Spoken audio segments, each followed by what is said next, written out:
So I just watched pretty much all of the Sandy Hook truther videos, and I also watched some of the rebuttals as well. And I've digested all of the information available, at least at this point. And I'm not going to get into a point-for-point conversation because all of that information is already out there on both sides, and you don't need to hear me rehash stuff that's already been covered. But I have some questions for the truthers. Now, I want to be clear. These questions are genuine. I'm not one of those people who just knee-jerk responds and says, how dare you propose any kind of conspiracy theory. And I know a lot of people are like that, but I'm not like that. And as I'll get into later, I mean, some conspiracy theories time has shown are just factually true. They literally happened. So these are genuine questions. I don't want to turn anybody off, right? So first of all, what about Aurora? If the government wanted to use an event to take away guns, why wasn't Aurora enough? I mean, was that staged as well? 14 people died and 15 people were wounded. And if the government wanted to use that tragedy to get through some gun legislation to take away all the guns, wouldn't that have been enough? Why wasn't any of the other shootings enough? I mean, the Oregon Mall shooting happened earlier in the week, right before the Sandy Hook shooting. There was the Sikh shooting where 10 people were either dead or injured. Why wasn't that enough? Or how about the Tucson shooting in 2011 where 19 people were injured and killed, including a congresswoman shot in the head? Or how about the Fort Hood massacre in 2009? 43 of our own troops were injured and murdered. There have been a total of 62 mass shootings in America in the last 30 years.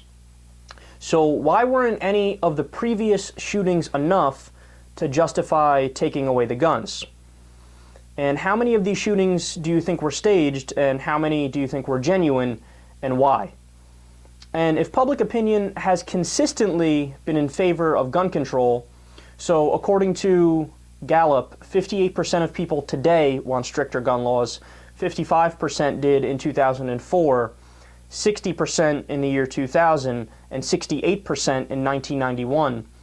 So why would the government essentially waste their time creating even more of a pretext for gun legislation when there's already a majority of support, and in some cases an overwhelming majority of support for stricter gun laws? It seems like unnecessary overkill. And then, of course, the other question that I would love an answer to is who knew about it and carried it out? So was it the CIA? Was it the FBI? Was it some other agency? Did Obama and Joe Biden know about it? What about the local police enforcement in Connecticut? And what's your evidence for who committed it?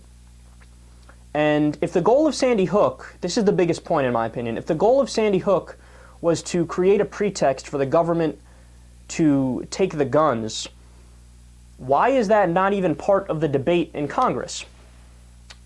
So Obama and Biden's proposals, for example, and Dianne Feinstein's proposals, they only go as far as to ban assault weapons, and it's not even retroactively, so it's not like they can come into your house and take the guns, or they don't even do like a buyback program or something like that.